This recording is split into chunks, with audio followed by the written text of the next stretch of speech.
আর দুঃস্বপ্ন দেখলে কাউকে বলতে যাবেন না। দুঃস্বপ্ন দেখলে কাউকে বলতে যাবেন না। যদি দেখেন রাতে বেলা দুঃস্বপ্ন দেখছেন, দুঃস্বপ্ন যদি দেখেন তাহলে বাম দিকে 3 বার থুতু ফেলবেন, থুতু ফেলার ভান করবেন, তারপরে পাশ পরিবর্তন করে ঘুমাবেন। দুঃস্বপ্ন মানুষ দেখতে পারে, আর দুঃস্বপ্ন শয়তানের পক্ষ থেকে দেখানো হয়।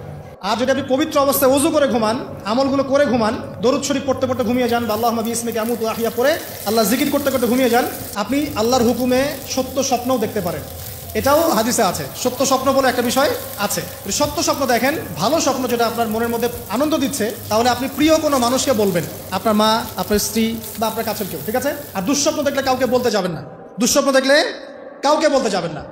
যদি দুঃস্বপ্ন দেখেন, উঠে 2 রাকাত নফল নামাজ পড়ে আল্লাহর কাছে দোয়া করবেন, আল্লাহ এই স্বপ্ন আমি দেখেছি, এর অনিষ্ট থেকে আল্লাহ তুমি আমাকে বাঁচাও। প্রয়োজনে একটু সাদাকা করবেন। আর দান সদকা তো এখন মানুষ কমিয়ে দিয়েছে নাকি? মানুষ সমিতিতে টাকা ঢালতে প্রস্তুত, আল্লাহর পথে দান করতে চায় না। তো এদের সম্পদে কোনো বরকত হবে না ইনশাআল্লাহ। যত বেশি আল্লাহর পথে দান করবেন, সম্পদ বাড়বে ইনশাআল্লাহ। তো এখন কিছু মানুষ বলবে যে ধর্ম ব্যবসা শুরু করলো মনে হয়। হ্যাঁ, এটা তো ধর্ম ব্যবসায়ী, আপনার সমস্যা কি? ধর্মের মধ্যেই তো ব্যবসা আছে। ব্যবসা করলে ধর্মকেন্দ্রিকই করতে হবে। ব্যবসা যদি কেউ করতে চায়, তাকে ধর্ম মেনেই করতে হবে। অমুসলিম হলে সে আলাদা বিষয়। কোনো মুসলমান যদি ব্যবসা করতে চায়, তাকে ধর্ম মেনেই ব্যবসা করতে হবে।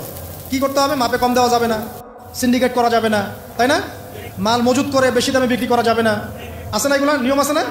আছে। যখন সমাজে একটা রেট চলছে, দাম চলছে, নিজে ইচ্ছা করে দাম বাড়িয়ে দেওয়া যাবে? যাবে না। তো যদি ব্যবসা আপনি করতেই চান, তাহলে তো আপনাকে ধর্ম মেনেই করতে হবে। তো সমস্যা কোথায়? আর আল্লাহর পথে এইসব দান খয়রাত কি ধর্ম ব্যবসার মধ্যে পড়ে? এগুলো তো ইসলামের কল্যাণেই প্রয়োগ করা হবে। মসজিদ করার ক্ষেত্রে, মাদ্রাসা করার ক্ষেত্রে, মাহফিল করার ক্ষেত্রে, দিনের প্রচার প্রসারের স্বার্থেই তো এগুলো করা হবে। তো দিনকে কেন্দ্র করে, দিনকে এগিয়ে নেওয়ার জন্য যদি দান সদকাও ব্যবসা হয়ে যায়, তাহলে দুনিয়া এগিয়ে নেওয়ার জন্য আপনারা যা করছেন, এটা দুনিয়া ব্যবসা, তাই না? একটা পলিটিক্যাল দলকে ক্ষমতায় নিয়ে যাওয়ার জন্য যা করছেন, এটা তো পলিটিক্যাল ব্যবসা। একটা আদর্শ দর্শন সমাজে প্রতিষ্ঠার জন্য যা করছে, এটা আদর্শিক ব্যবসা হচ্ছে। তাহলে জায়নিজম প্রতিষ্ঠা করতে যাচ্ছেন, তো এটা জায়নিজম ব্যবসা হচ্ছে। কমিউনিজম প্রতিষ্ঠা করতে, এটা কমিউনিজম ব্যবসা হচ্ছে। মানে সব তো ব্যবসা হচ্ছেই। তাহলে শুধু ধর্মের দিকে চোখ দেন কেন? আশ্চর্য ব্যাপার। তো ধর্মের বিষয়ে তো মানুষ সৎকা করবেই। দান সৎকা না করলে মানুষের সম্পদ বাড়বে কিভাবে? যাকাত, দান সৎকা এগুলো ইসলামের অংশ।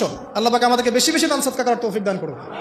তারপরে চলে আসেন, এইভাবে রাতে আমলগুলো গুছিয়ে শেষ রাত্রে ওঠার চেষ্টা করে। আমি যে বললাম, রাতটাকে এনজয় করার জন্য আল্লাহ পাক বলেছেন, একদম শেষ রাত্রে আল্লাহ পাক ওঠার তৌফিক সবাইকে দান করুন। আমাকে, আপনাদের সবাইকে দান করুন। আমি শেষ রাত বলতে কোনটা? রাতকে 3 ভাগে ভাগ করতে হবে। কয় ভাগে? একদম শেষের অংশ। মনে করেন যে 1টা থেকে 4টা বা 5টা বা 1:30টা থেকে 5টা, এই যে অংশটা আছে না, এটা হচ্ছে শেষের অংশ। এই অংশটা এত বেশি মূল্যবান। এই সময় মানুষ ঘুম থেকে উঠে যে দোয়া করে, লা ইলাহা ইল্লাল্লাহ ওয়াহদাহু লা শারীকা লাহু লাহুল মুলকু ওয়া লাহুল হামদ ওয়া হুয়া আলা কুল্লি শাইইন কাদির। এরপরে বলে সুবহানাল্লাহ, আলহামদুলিল্লাহ, ওয়া লা ইলাহা ইল্লাল্লাহ, ওয়াল্লাহু আকবার, লা হাওলা ওয়া লা কুওয়াতা ইল্লা বিল্লাহ, আল্লাহুম্মা ইগফিরলি। এরপরে হাত তুলে দোয়া করলে যা চাবেন তাই পাবেন। আর দুঃস্বপ্ন দেখলে কাউকে বলতে যাবেন না। দুঃস্বপ্ন দেখলে কাউকে বলতে যাবেন না। যদি দেখেন রাতে বেলা দুঃস্বপ্ন দেখছেন, দুঃস্বপ্ন যদি দেখেন তাহলে বাম দিকে 3 বার থুতু ফেলবেন, থুতু ফেলার ভান করবেন, তারপরে পাশ পরিবর্তন করে ঘুমাবেন। দুঃস্বপ্ন মানুষ দেখতে পারে, আর দুঃস্বপ্ন শয়তানের পক্ষ থেকে দেখানো হয়। আর যদি আপনি পবিত্র অবস্থা